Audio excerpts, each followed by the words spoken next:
In May 1990, with a startup budget of $50, Prison Legal News began publishing from behind bars at 2 prisons in Washington state. Paul Wright, its editor, was ordered to the hole for 20 days for a piece describing guard brutality. The first few issues were banned from all the state's prisons. 25 years, 300 issues, and scores of retaliatory punishments and censorship attempts later, Prison Legal News has delivered over 1 million issues to every medium and maximum security facility in the United States. Publishing evidence of neo-Nazi and racist activity among state prison guards, medical malpractice, and breaking stories about corporations like Boeing, Microsoft, Starbucks, and Nintendo profiteering from prison labor. Many of PLN's critiques have been picked up by the mainstream media and by labor groups. When some purported to be shocked by the photographs of Abu Ghraib, Wright said, we could sadly point out that PLN had been reporting similar occurrences in American prisons since 1990.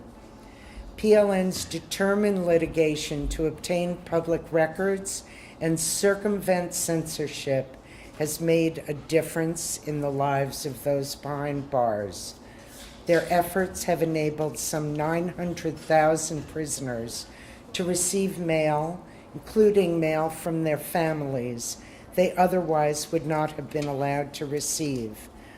Their work since 1992 to challenge exploitive rates charged for telephone calls to and from prison led directly to an FCC decision just this past October, capping those phone rates.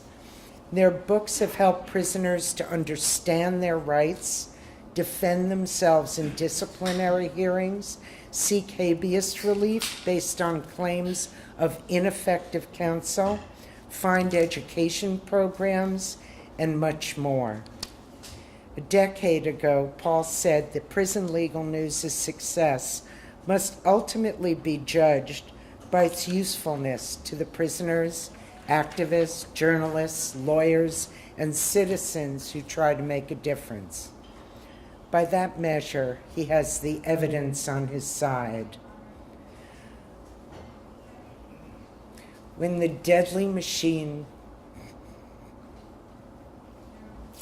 of mass incarceration and prison profiteering in America stopped, Paul Wright, his contributors and colleagues at Prison Legal News and at its mothership, Human Rights Defense Center, his allies, and all the lawyers who have argued all the First Amendment and Freedom of Information cases and friend of the court briefs will be counted among the heroes of the criminal justice reform movement. And if any of you know people who would like to contribute money, they do all of this on a shoestring, and I urge you to identify them and have them get to Human Rights Defense Center. Paul.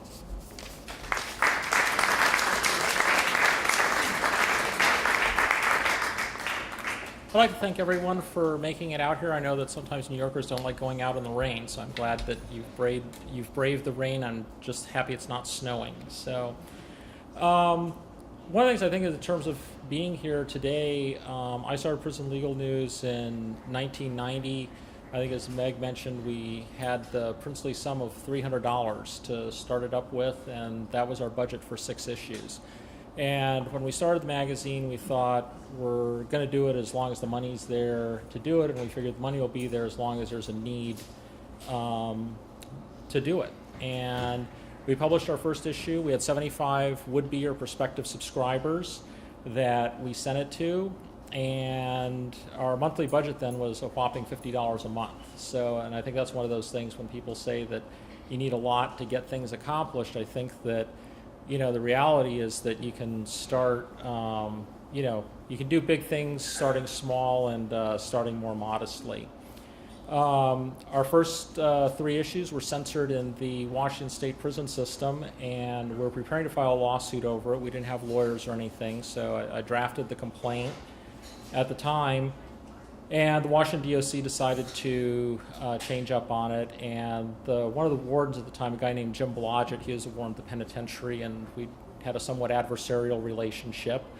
He told me that the reason they changed their mind was, he said, the ideas embodied in Prison Legal News were too radical and outmoded, and they would find no support among prisoners at the time. So on our 10th anniversary, I sent Jim a letter, and I said, well, Jim, looks like you were wrong. And he sent me back a nice letter saying, yeah, I thought I was wrong on this one. And he actually complimented us on the fact that 10 years later, PLN was still going.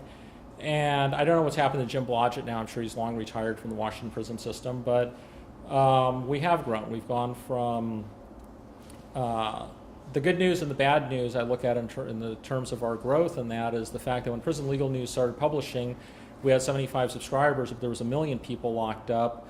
Today we have around 10,000 subscribers, but there's 2.5 million people locked up. So I think that's one of, in some respects, it's not a tribute to criminal justice advocates, and I can say that my career as a prisoner rights advocate has basically been one long fighting retreat, and I think that's been one of the things that's happened with a lot of what we've been doing with Prison Legal News. In the 25 years we've been publishing, we started out at 10 pages. Hopefully everyone's picked up their complimentary copy here for folks that aren't subscribers. We're at 72 pages now, and it's not for a lack of news to report. There's actually a lot going on in prisons and jails. We report a lot of it on our website that doesn't fit into the print edition. But the issue is that there's plenty going on. Very little of it is good or positive. And I think for those of us that come from a journalism background, we often realize that, no one picks up the newspaper to say, hey, everything's fine. It's everything is hunky-dory today, nothing bad has happened. That is not the news. And I think that's also one of the things that sadly with prison